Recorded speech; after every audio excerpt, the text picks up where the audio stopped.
anybody here seen my old friend Abraham? Can you tell me where he's gone? He freed a lot of people, but it seemed good they die young. You know, I just looked around and he's gone. Here's your host, Alex Garrett. As I mentioned, it is Honest Abe Lincoln's birthday, and as I mentioned, dishonesty is being exposed right under our noses. By the way, I did do a little indoor dining. I did toast to Letitia James, Zach Williams, City and State. I know you listened to what I said earlier. I made promise, I came through on my promise. I toasted Letitia James, and well, let's start there because you've been talking about the governor. You've been covering this for City and State an awful lot, and you have some thoughts on Letitia James. So what's her role in all of this? And welcome back, by the way. Thanks for having me. It's good to be back. Well, I think the State Attorney General, Letitia James, ought to get some credit for really bringing nursing home deaths back to the political forefront over the last 2 weeks. You might recall she released a report very scathing in late January on the governor's handling of nursing home deaths, basically said that they were withholding data as to the full extent of just how many people died in nursing homes. After that, we've seen the State Department of Health finally released as an Empire State Center for Public Policy, as well as the department finally responding to state lawmakers. And then today, this bombshell report that Secretary to the Governor Melissa DeRosa actually told state lawmakers at a meeting the other day that the administration had intentionally withheld this data as to the number of nursing home deaths because it was it feared how the Trump administration back over the summer might have used it. So, the shoes just continue to keep dropping for the governor in his handling of the pandemic. And the Attorney General really, sparked something big when she released that report just 2 weeks ago. Is this criminal prosecution? I mean, I said to you in a text, this is like Nixon-esque. This is a cover-up. But this time we are dealing with real lives here. So can't this be criminal? Isn't this some sort of criminal cover-up here that we're seeing right in front of our faces?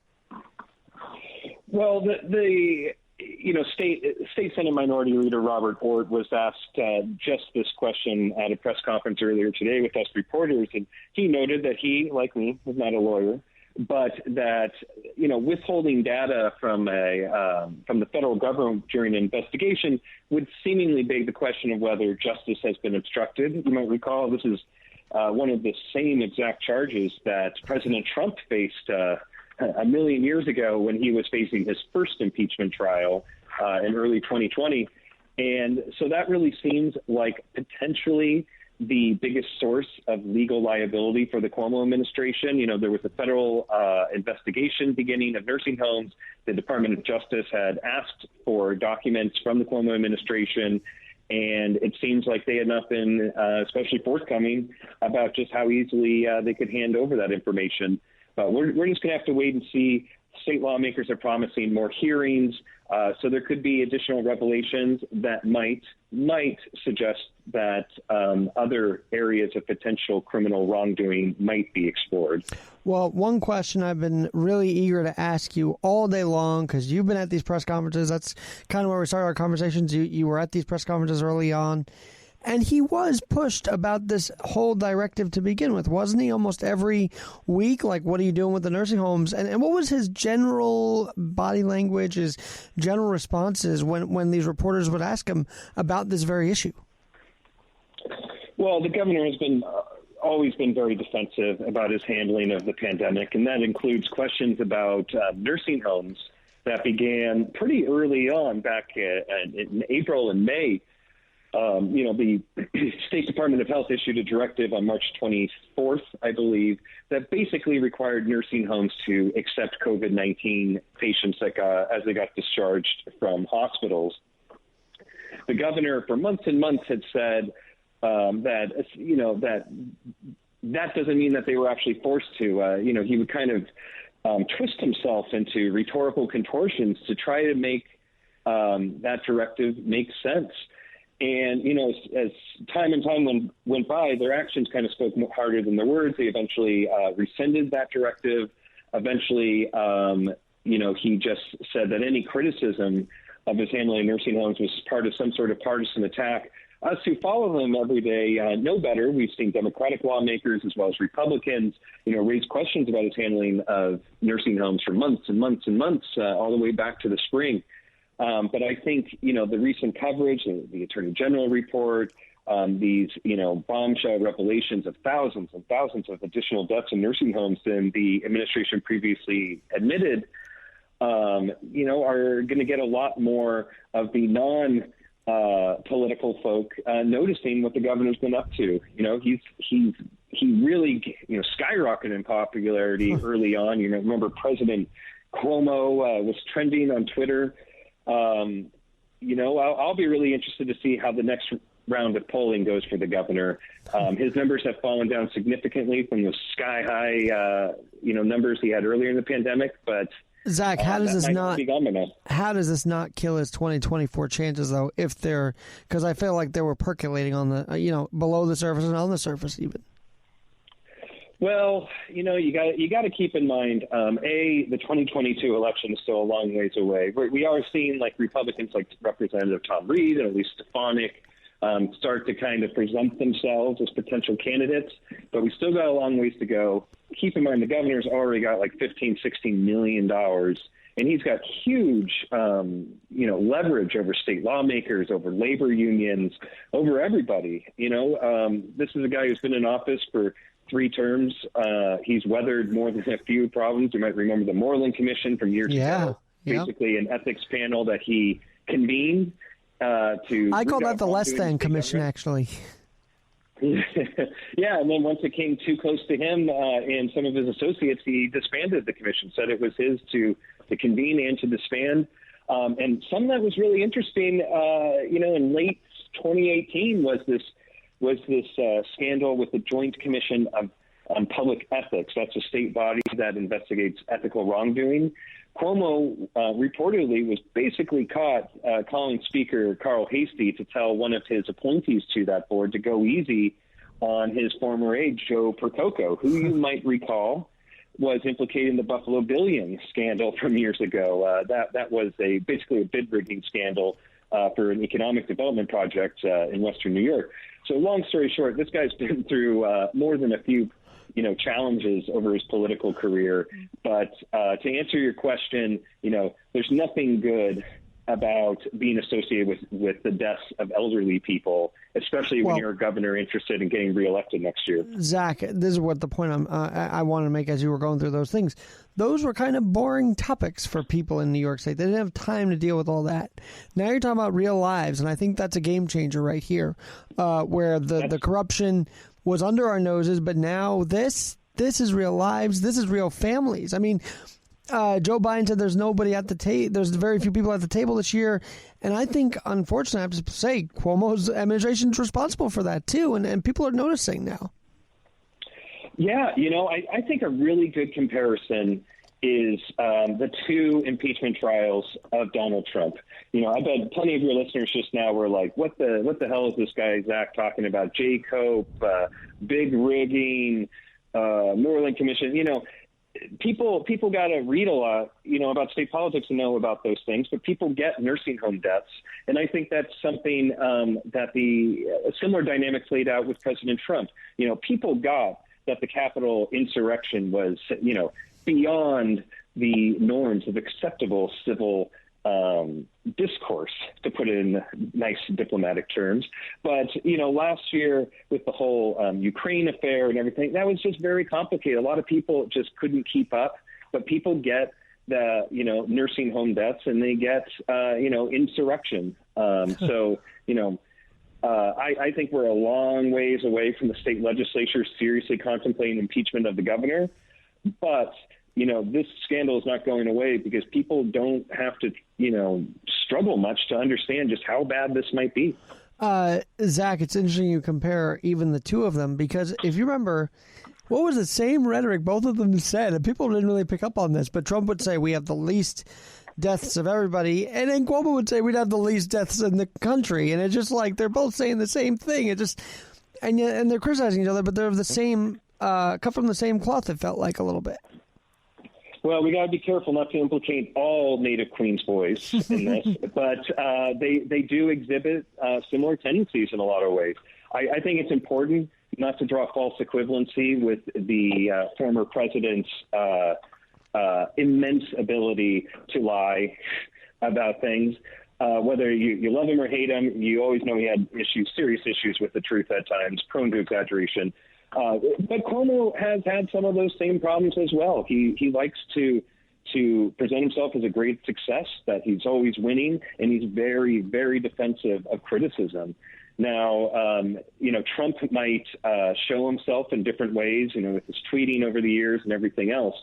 But I think it is worth saying that the governor should not get a break just because he's less theatrical than. Or how about this? Just because president. He's a Democrat. Also, I would point that out as well. Or because he's a Democrat. And, something else that's very similar between the two is, we hear lots of stories from Washington about what Republicans say behind closed doors about Trump, right? And, in Albany, you kind of got the reciprocal thing happening where Republicans are able to say the things about Cuomo that I think some state legislators across the aisle, the Democrats, are thinking. They feel that they were hoodwinked by the governor on nursing home deaths. They didn't want to, attack him during the height of the pandemic because they wanted, to keep in mind that political unity was important. There was a public health crisis, but right now, I think is kind of that big moment where, state Democrats are either going to begin to stand up to the governor, demand a bigger role in the state response to the pandemic, or they're just going to continue to kind of kvetch behind closed doors like we've seen the Republicans in Washington. Well, Zach, I got to ask you about that. Am I wrong that the Democratic lawmakers actually started to also pipe up when the lockdowns just were not lifted for small businesses in their community? Didn't they find issue with that as well? Well, state legislators, like anybody else, are receptive to their popularity, especially when you need to be rehired every 2 years. And, over the course of the summer, when the numbers were going down, I think we saw a real conflict between good politics and good public health. In terms of good public health, is we never really saw a good goal for the state response to the pandemic. Was the goal to eliminate COVID-19 deaths? Was it to keep the hospital system from being overrun?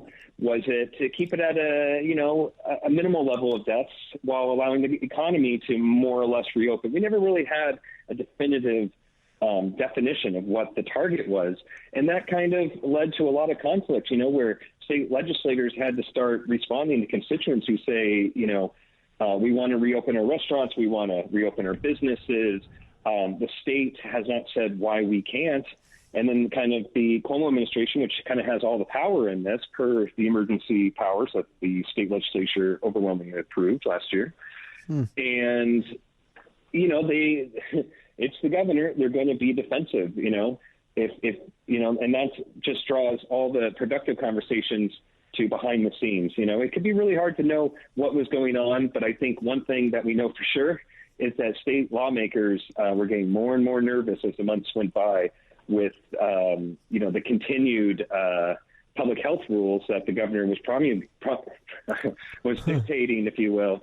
I just couldn't pronounce that word for some reason. So, long story short, I think you're right. Yes, state legislators have played a pretty key role in channeling a lot of that bottom-up backlash to public health restrictions and kind of getting the governor to move on that to loosen things up. We're going to talk about lawsuits in a second, but on this thought, you said this is the time for state legislators to act if they're going to act. And how can they do that? Can they strip away powers from him? What can they do now? Well, state lawmakers got a few options here. They do have subpoena power, so they could get Cuomo administration officials to testify. They could try to compel the release of additional documents, that sort of thing. They could hold hearings, which, hearings basically, get media attention. They get the public to notice a little bit. They also just give you a general platform to kind of create a narrative of what exactly happened. So we got those. There is impeachment. Like I said before, we're really far away from that. Even the Republicans say, let's have an investigation first and then consider options after it concludes. So that could mean this drags out for months and months. But do you think they remove his executive powers? Is that in the works too, or? Well, and they could vote to rescind the emergency powers. I think, it's that issue can be very overly simplified. So let's go back to the beginning of the pandemic.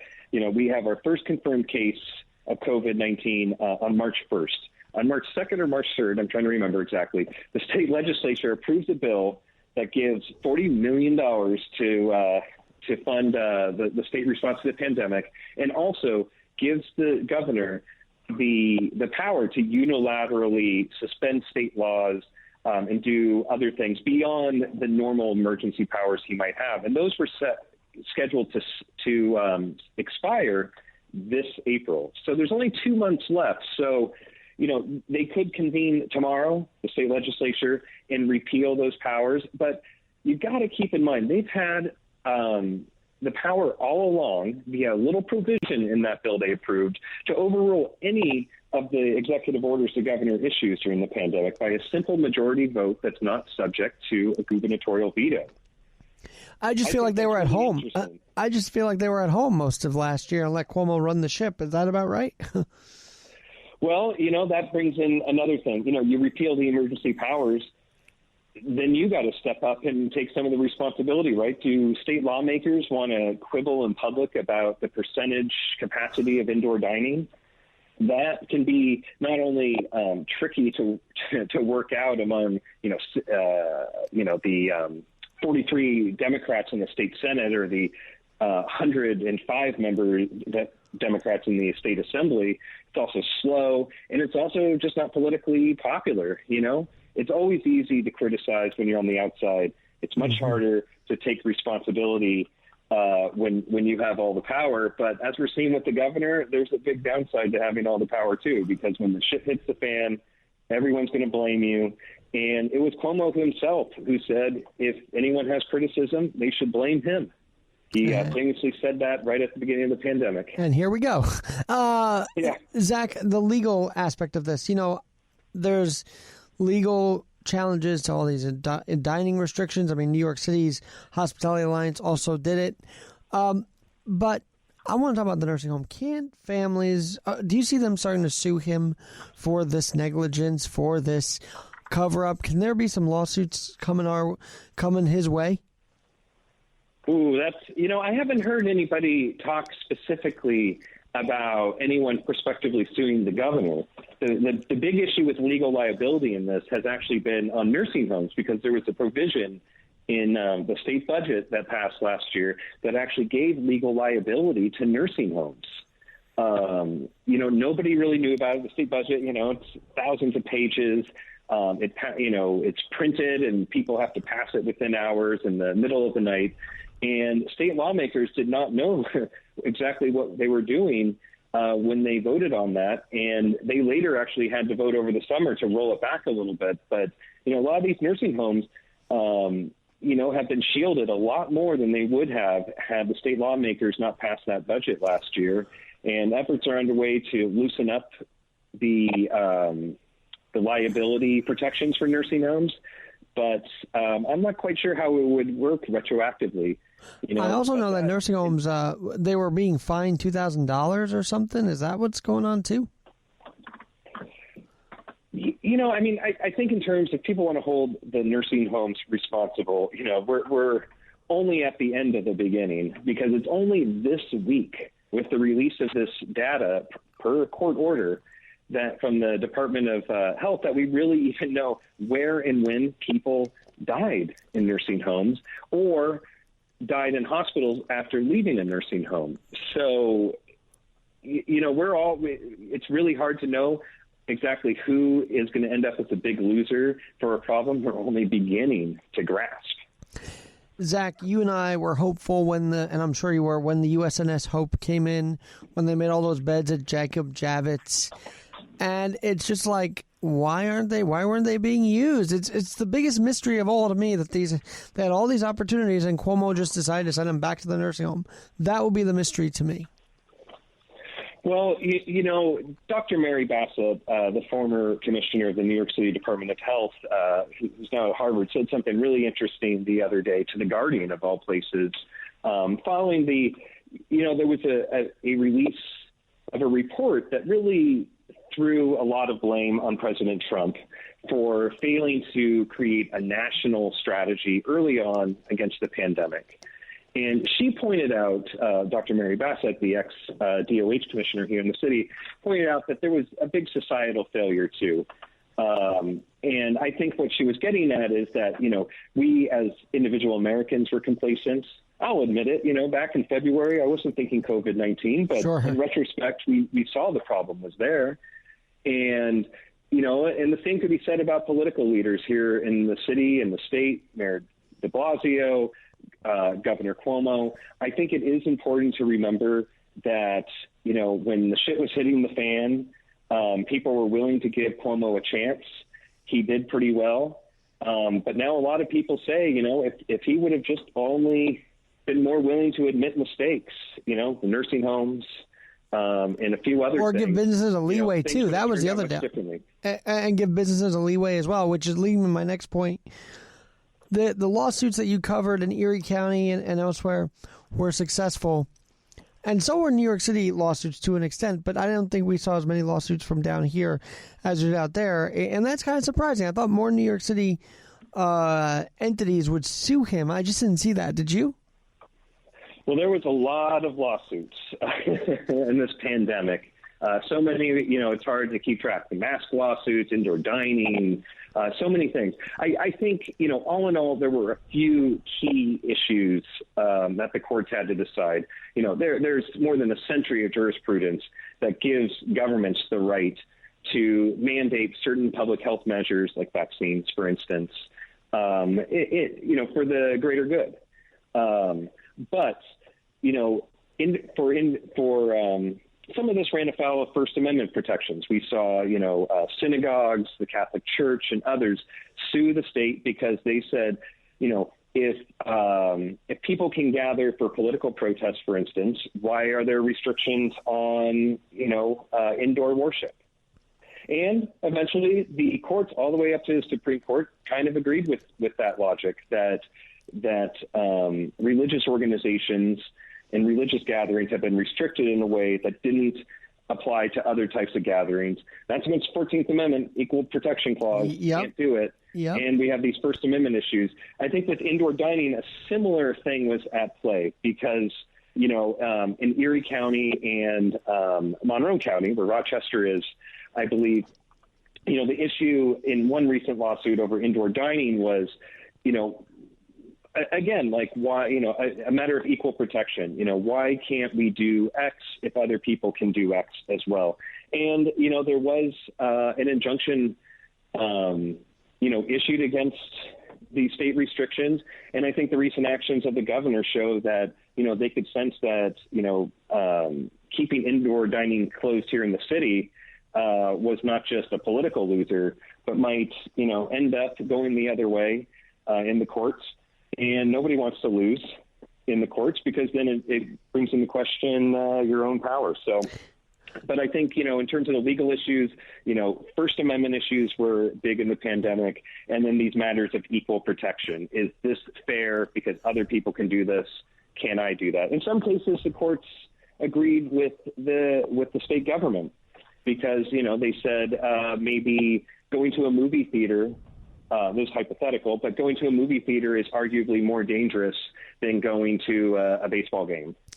It's indoors or something like that. So lots of lawsuits. They all ended different ways, but generally the courts have upheld First Amendment and equal protection rights when it's been argued well. That's really relieving to hear that the courts are doing their job and not bowing down to political pressure from Cuomo, which could happen if they're state courts. Anyway, What is it? Why does he feel like there's a chip on his shoulder when it comes to New York City? Why does it feel like he just hates the hell out of us? Then he wants to keep us locked down while opening everybody else? I just get that general feeling from him. From Cuomo? Yeah, from Cuomo, that he opens everybody else up but us because he has like this vengeance against de Blasio or even New Yorkers. I don't know. Maybe think of it this way: if Cuomo hired the person you disrespect the most and who you think is most full of crap, would you hate them a little bit? Well, that's what New York City did with de Blasio, right? For the history between those two men who once were friends is something out of Shakespeare, it seems.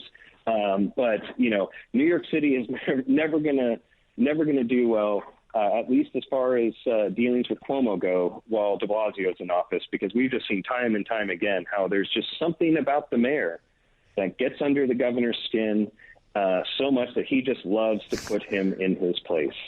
And de Blasio's fighting back. He's like, we gotta go know these numbers better, Governor Cuomo. He's not taking this lying down, and I'm really impressed with that with de Blasio. By the way, the tall man, big reach, right? Yeah, exactly. Hey, I got a story there. So I've known him a couple times. I've seen him a lot, and the first time I saw him, I'm about 4'11", and there was this, guy hovering over me, and I was like, who is this 6 foot something giant? It was de Blasio. And we became friends over the years, so I'm glad he's finally setting up the governor right now. And by the way, don't even get me started about all these teams kissing the ring of Cuomo thanking him. It's like, stop thanking him for doing his job. Cuomo does best when he kind of keeps his nose to the grindstone, you might say. People generally over the street turns in office like that he's a hands-on kind of guy who works deep into the night. But, that's worked against him with nursing homes, that's for sure. I bet if he could do it all again, he might have listened to others a little bit more. And all the while, everybody was worried about the boyfriend. Isn't that funny? Like, all this stuff was happening, and all we could hear about was the boyfriend every single day. It was like, poke your eye out after hearing it. We better put out it's not an Amber Alert, but some type of alert. We haven't heard anything about this guy. What happened to him? And is that state trooper off of highway therapy after dating Cuomo's daughter? These are the answers we need to get. Zach, I've never asked this because we do some, in-depth conversation, but what's one thing that people who follow your writing at City and State and your friends don't know about you? Because you're letting your hair down here, and I love it. But what is one thing nobody knows about Zach Williams that you want to say right now while I got you? It's a Friday. Well, you know what? I think I thought of something. You're putting a lot of pressure on me. But I just moved to Albany. I'm going to do a 6-month stint, a deployment, I'm calling it. And something about me is how I am mixing my acquired New York City snobbishness and completely ignoring my small town roots, because I come here. Albany's a city of 90,000 people, but I keep treating it like it's, out in the Ozarks or something. I better wise up, because I'm from a small town. So 90,000 people should still kind of amaze me, even if I'm a little bit older now. Where are you from originally? I'm a small town guy. I'm from a little town in Northern California called Weaverville, kind of by Humboldt County. Lots of loggers, lots of weed growers, a few other folks as well. And then, where did you live in the city when you were living downstate? Well, I lived in Brooklyn. I first moved there in 2012. So I don't know if I had become a real New Yorker, but at least got, I think, my purple belt after 5-6 years. And, learned a lot. It was a real formative experience in my career. I'm sure. And I guess, was City and State your first job? I don't even know your backstory because I never asked you. I'm a man of many lives. City and State was my first staff job after I graduated from the CUNY Graduate School of Journalism. But I had a career in local news before that, wrote for a lot of the local weeklies, the Villager, Downtown Express, Chelsea Now, the Brooklyn Paper, and a few others. And before that, spent some years abroad as well in China and a few other places, teaching English and seeking adventure. But I'm sure nothing, these sound very adventurous, but I'm sure it's not anything compared to what we're dealing with now almost every day since last March. Yeah, it's been a hell of a year and a half now. I just think back to New Year's Eve 2019, where, I knew it was going to be another big year in state politics. There was plenty of going on. But later that night, the then State Assembly Minority Leader Brian Kolb drunkenly drove his car, allegedly, into a ditch. And state politics has never been the same ever since. Pandemic began a few weeks after that, and it's just been kind of, a full-on sprint in terms of reporting the facts ever since. Well, thanks for doing an amazing job every time at City and State. And you're at Zach Reports, ZACH Reports on Twitter. We can find out more of your work there, right? Yep, social media collusion is always welcome. There you go. I call it cross-promotion, Zach Williams, thanks for spending this Friday with us. It's crazy. I feel like a Friday is like a Monday these days, but here we are. So enjoy your weekend and stay on the beat as best you can, and we'll be watching you. Sounds great. You take care. I'm Alex Garrett, and we will talk to you soon.